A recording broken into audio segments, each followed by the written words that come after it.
gözlerinden doyma yok bana.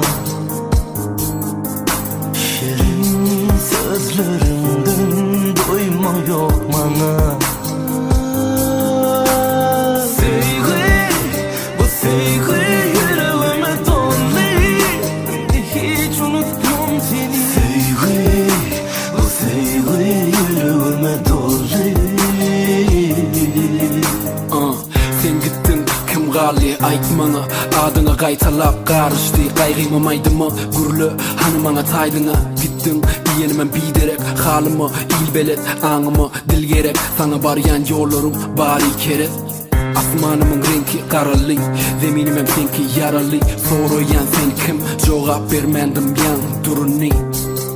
Görköz hanı vadalan, hanı sadıdın, sen azan söygüdün, men molsa azalan, sen inni adalan. Durdi vaktimin sağıdı, sen mehrim, deli pikirlim üçün adadı. Sen çarxında ılgap ayıklam yadıdı. Gözlümde yalan bolsa da, bana karşı söygün badıdı.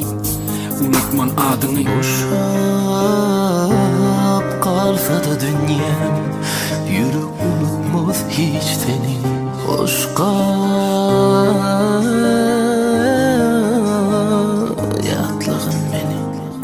Ayrılık derdinden yılın mehrini zar gözlerim. Senin gözlerinden doyma yok bana.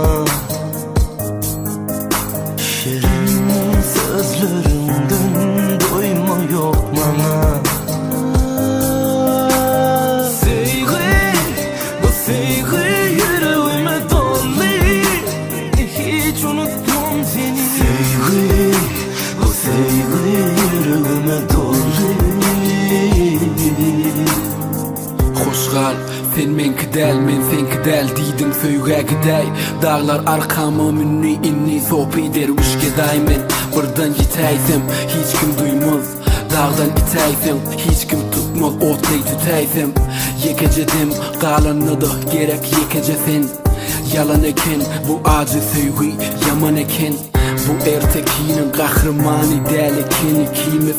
Durmuşumdur şuna kahar gazap öykü kine.